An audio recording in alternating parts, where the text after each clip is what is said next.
Hello, fellow traders. 'Tis I, the Rumpled One, coming to you on Tuesday, November the 18th. The year's 2025. Let's talk trading. Winning.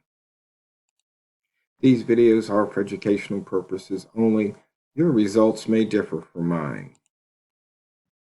So let's have risk management in place. So when we're not winning, we're not losing more than we're willing to lose while we're trading. So winning. I want to look at winning from a slightly different angle. We pretty much know what winning is in trading. It means you put a trade on and you exit with a profit, whether you go long, buy low, sell higher, or you go short. You sell high and then price goes lower and you cover. But let's look at it, like I said, from a slightly different perspective, because there's a lot that goes into winning. It's just not pressing buttons, right? You come up with a strategy, a plan, your tactics, all those things play a part in it, right? But the thing is, there's some other things that you really have to understand about winning, because we're not really thinking, or it's better to not think of each trade as like a live or die situation where a losing trade can just totally put you in the tilt. It's kind of like playing poker.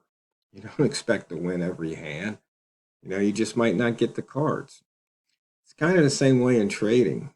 Even though you've got all the signals, everything's lined off. You went down your checklist, you checked all the boxes. This is the perfect trade. You enter a trade, it goes the other way. It inflects on you, like I like to say. And you sit there, and maybe you stop out, or maybe you wait a long time, and maybe you add to the trade, which a lot of people warn against. But if you do it smart, that's okay. But eventually, it just goes against you and you hit that stop. At least you should hit the stop. And if you don't, it keeps going against you and then it wipes you out eventually. So the thing about winning is you have to be able to deal with the uncertainty. You put that trade on and you can't be certain that it's going to be a winning trade. The market sometimes just seems like it's random. Some people say it is, some people say it isn't. But, your win-loss streak is pretty much going to be kind of random to a degree. In other words, you enter a trade, that trade might be a winner. You enter the next trade, might be a loser. You enter the next three, they're all winners, or they're all losers.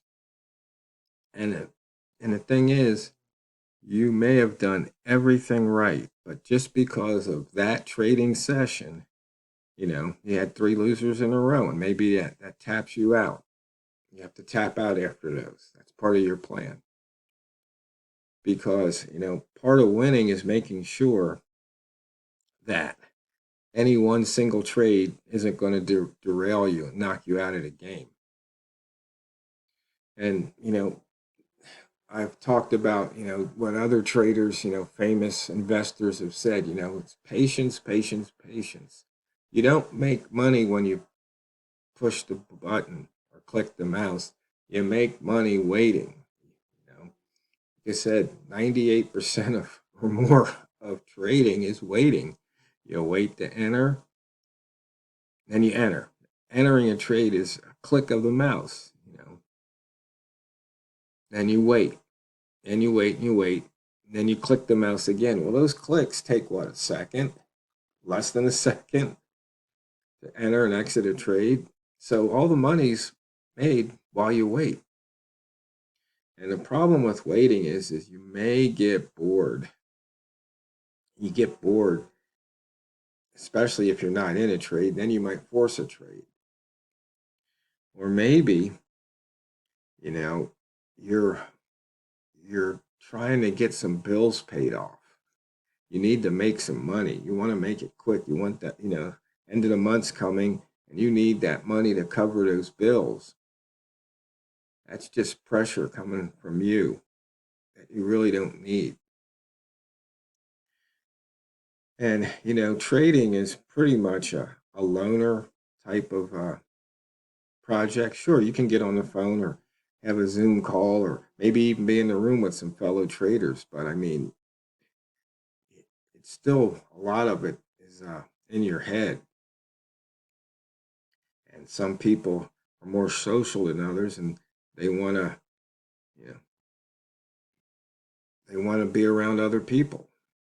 And so they might start to lose focus. Instead of focusing on the chart, they're getting to some conversation either online or on the phone, and then they might miss a trade or they might miss an exit. And then the other thing is, you sit down on your computer or on your phone, you start to trade. You don't have a boss. It's all up to you.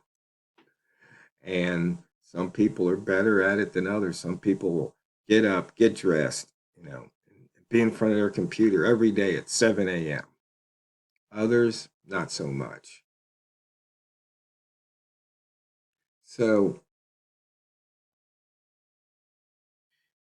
you really have to have your environment set up so it will work for you and not against you. And, one of the biggest things about trading, especially starting out, you should only be using money that's not going to affect your ability to pay your rent and pay your electric bill and pay your car insurance and your car note and whatever other living expenses you have. It should be quote unquote extra money that you can afford to lose. And if you lose it, you could think of it as your tuition.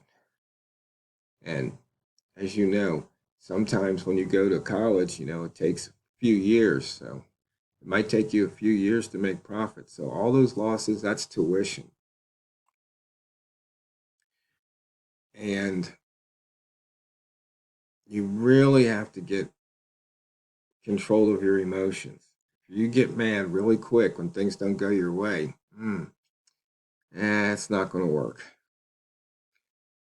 You're going to flail and then fail. So, you're going to have to do whatever you need to do, check your ego, put the emotions off to the side, and just be cold-hearted, cold-blooded, and just trade. Have your plan and execute it. Sometimes it works, sometimes it doesn't, and you don't have to tinker with it. You don't have to tinker with it. So, those are just some aspects of winning that some of them we may have discussed, but just looking at it from a whole different perspective, more than just the result of a trade. Okay, let's look at the charts and let's just see what's going on. Okay. Let's look at the simple price action chart here. Well, there was I guess a few hours ago, there was somebody from Great Britain was speaking, and you see it pushed price all the way down to 31.34. Now, if you are aware of your levels, you see we had 31, call it 31.26. We got near the monthly open, then it bounced. It actually dropped below the weekly open and came roaring back. And it was below the daily opening. It dropped down and came roaring back. So knowing those levels can help you, because there's probably going to be some action within 5 or 10 pips of the monthly open. And so, that would have been the monthly buy zone.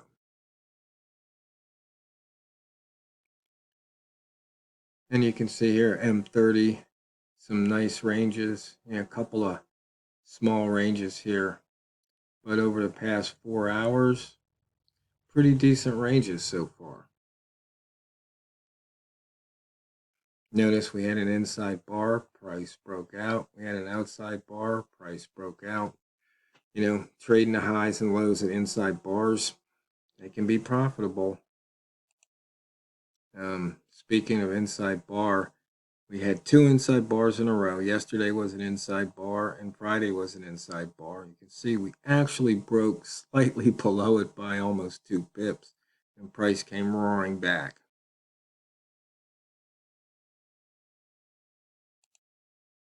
And you can see here, we look at the opening range for the month.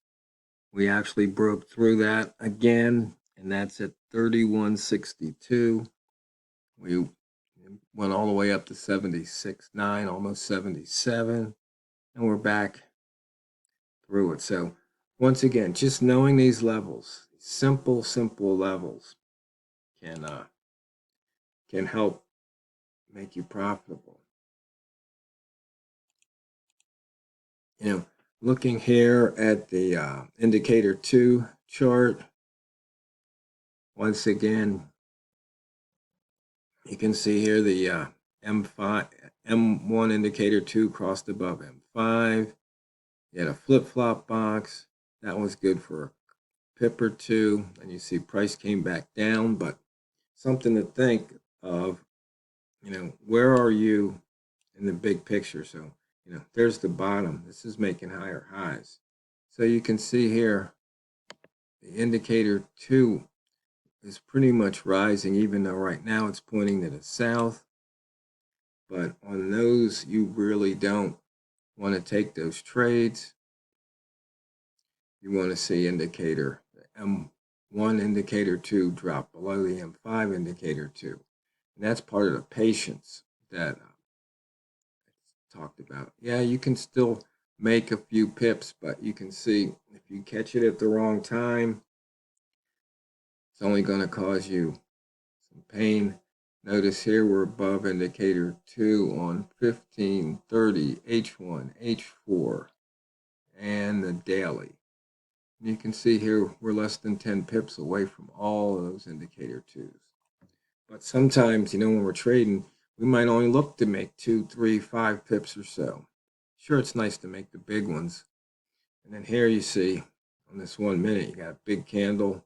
So chances are price will want to return down to about 63. That's something to look for.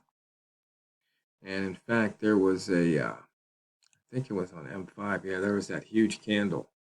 Here you can see. And then once again, you see a big candle, there's going to probably be some follow through, the momentum. Then it turned around.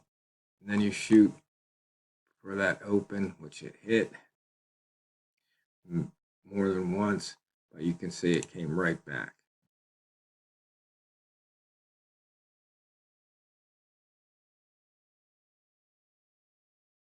And you can see here prices now dropping below the indicator 2 on M5. Don't know if it's going to hit this now or not. We'll have to wait and see.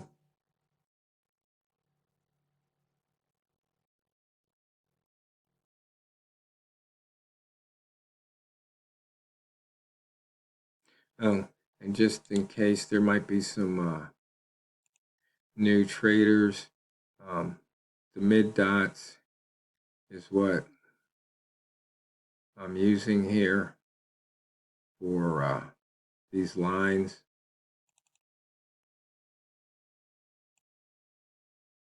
Oh, let's see, turn off false, drawing arrow. So we're drawing line right here for indicator 2, which is the EMA 5 period EMA.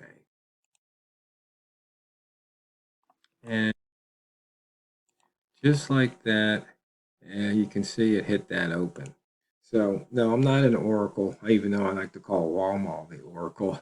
But it's just these things, you have screen time, you witness it, and then does it work every time? Of course not.